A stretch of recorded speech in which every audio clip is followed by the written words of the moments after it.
So I'm going to talk about that show Silo that's currently being aired on season 2. It's an Apple TV show and it is crazy. Like season 1 was really interesting. It's really crazy, has a ton of drama. But like season 2 completely like took a left turn versus season 1. Like season 1 is all about what is the silo, how did we get here? Why are we still here? Like what is the surface like and all this stuff, because they haven't been to the surface in like generations. And it's crazy how like season 1 was doing all this like population control and how everything needs to function, the government stuff, and then why we're in this silo, and like all this stuff was going on in season 1. And then season 2 took a complete left turn from that whole thing, and it is now focused on class warfare. Season 2 just like left the whole let's figure out what the silo is to just go straight to class warfare. And it's not like, oh, they stopped caring about what the silo is. It's the fact that like all of a sudden the people on the bottom, the people that do the work, the engineers, no longer want to be like put down. They no longer want to be like in the dark. They're like trying to fight against the people that are in power now, because they pretty much sent one of them out to die, and a whole bunch of stuff is going on. So now everybody's trying to figure out what's going on. The lower levels or worker class is fighting against upper class, which is literally the upper levels. So kind of class warfare, like in the most messed up way ever. Like top floors get better treatment than bottom floors, even though the bottom floors are the one doing all the work, controlling the power, mining, and everything like that, or on the bottom floors, whereas the top floors, they don't really do a lot of that stuff or a lot of manual labor to begin with. So it is kind of crazy how this whole society is set up.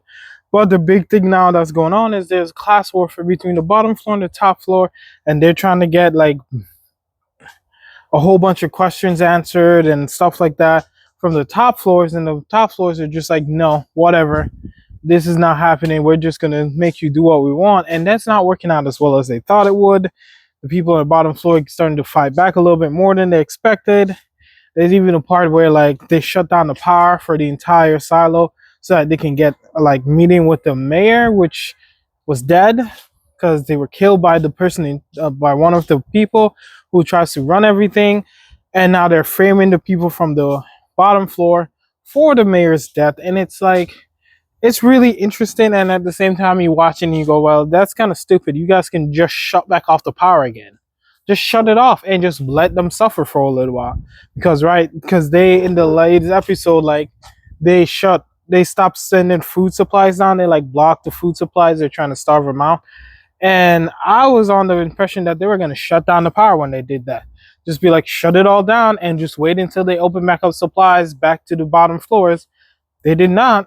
And it's weird because that would have been your biggest thing to do, because they're literally trying to starve you out, and you control the power. Just shut the power off until you get your food back. Because that's what I would do. I'd be like, I can't work without food. You get no power. I get no food. You get no power. That's how this works. That was the arrangement before. You give me food and all my supplies, and I give you power. You want to keep the supplies? Keep the power off until you do that. Because one of the funny things, the leader, the guy that's in charge of everything, that's behind the scenes kind of, said is it's only 9 meals away from total anarchy, basically, if you try to starve people out. It's just 9 meals away from a society falling apart.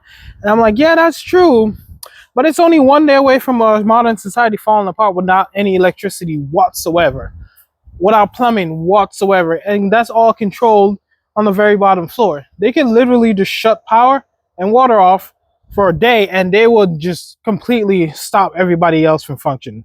Like everybody will be screwed, because then there'll be no water and there'll be no power. Forget 9 meals, forget missing 3 days worth of food. You have no power. Everybody with a child is screwed. Everybody that has to do any kind of work up in the upper floors is screwed without power. And then if they shut off the power, because parts of the silo get solar powered, which they try to hide, because that's all a secret that nobody's supposed to know about. So you shut off all the power to the silo and you people still have power. There's going to be questions and there's going to be issues. And a lot of those people that are in the top floors are no longer going to be all happy being upper level people and just thinking you're doing the best thing, because they're going to be like, wait, you have power, the rest of us don't. Why do you have power? What's going on? Because they don't even know what stars are, basically. So it's going to open up a whole bunch of questions if you just shut off the power just the entire day. Just shut it off and be like, nope, we're not turning it back on for 24 hours. We're just shutting it off. They can prepare themselves in the lower levels, get their lamps and everything together, and then shut off the power. Go home, chill out for 24 hours. You will see how big, fast it changes. But they don't do that. I don't know why. They just don't do that. So yeah, it makes sense and it doesn't make sense. But the most interesting thing about like season two is its correlation with what's going on in reality. How it's like all of a sudden like class warfare stuff, especially with the whole Luigi thing. Everybody's up in arms and things are changing very rapidly and very fast and turning upside down, just like in the show. And it's kind of weird because there's gonna be like a time where like the lower levels of society is actually the people that do most of the work that actually keeps society running. For instance, I do maintenance and like I'm like we're looked at as lower levels of society. Like we fix everything. We make sure your house doesn't burn down basically. We fix a lot of the stuff in your house, but we're not actually seen as up high. Like I work at an apartment complex and maintenance is like the lowest paid people that work there, even though we keep the apartments complex actually running.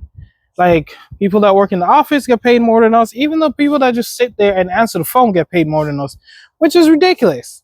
That doesn't make sense. We actually do all the work that needs to be done, but the people that get paid more than us actually don't do any work. All they do is answer the phone and sign paperwork for the apartments to be rented, which kind of doesn't make sense because people need apartments regardless of you're not really selling an apartment. You just people are still coming in to rent the apartment regardless of what you do.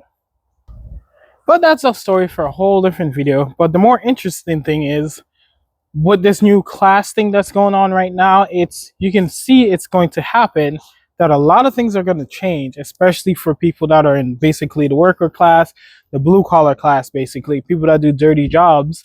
It's going to change quite a bit because very soon a lot of those people are not going to want to go work for companies that pay them like nothing compared to what they actually do. Because a lot of these people are going to work and they're making like $15-20 an hour and they're going to a job site and they're doing work to fix something, maybe 2-3 hours. So they're being paid like $70, but then the customer is getting charged $1,000, $2,000 plus parts.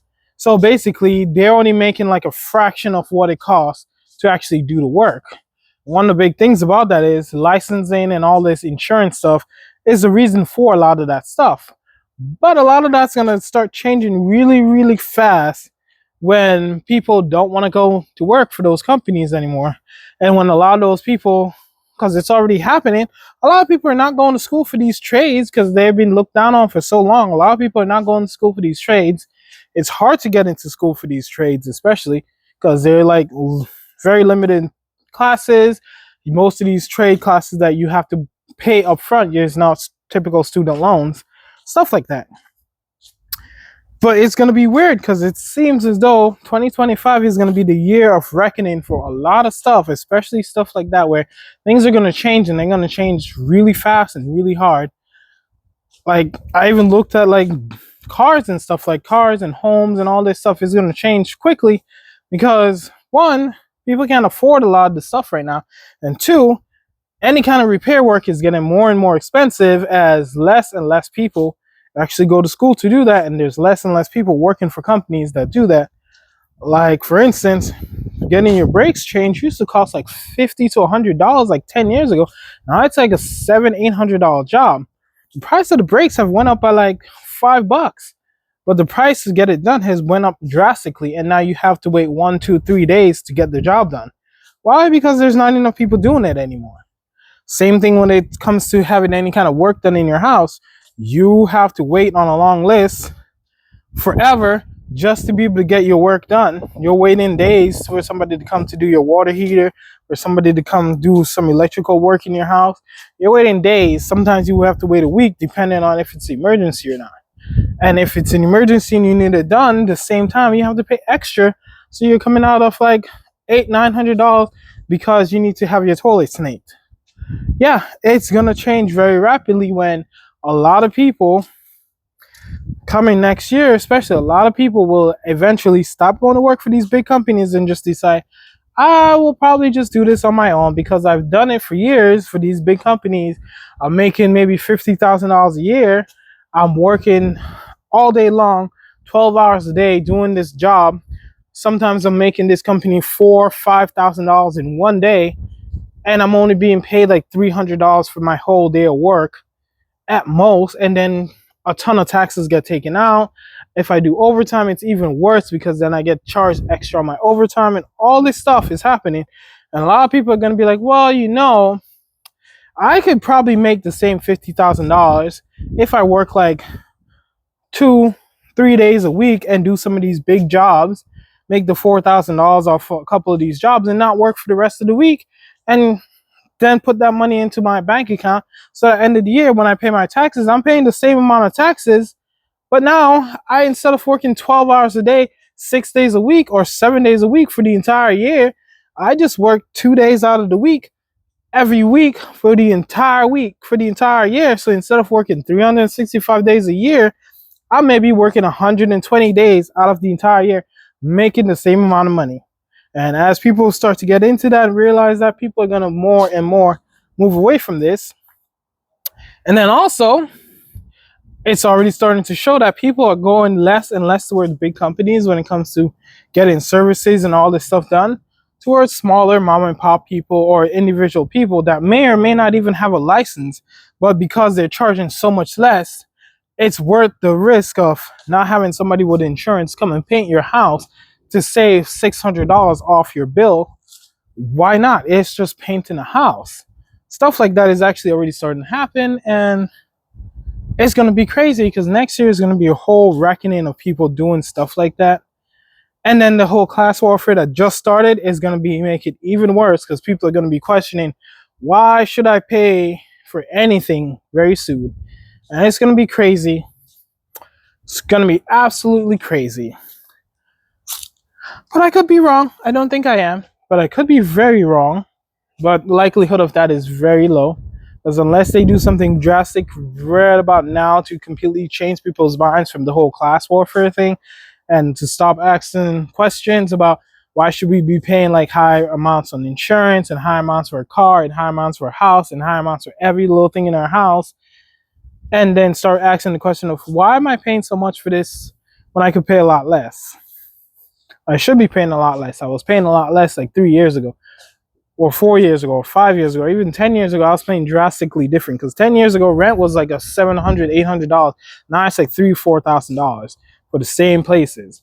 So people are going to start asking questions, and people are tired of working too much, and it's all starting to boil over. And now aliens are everywhere, drones are everywhere, people plotting assassinations everywhere. It's crazy. People are not going to be putting up with it for very much longer. People are just going to start going, whatever, I don't want to deal with it anymore. So yeah, 2025 is going to be the year of find out. There will be no more FO. They'll just be finding out the whole year long. Everything's just coming down to the point of finding out. And I'm trying to be ready for that. You should probably be ready to it too. Anyway, subscribe to the channel. And if this is on TikTok, yeah, my YouTube is also the same handle because TikTok might get banned next year. So anyway, hope you have a good day. See you later.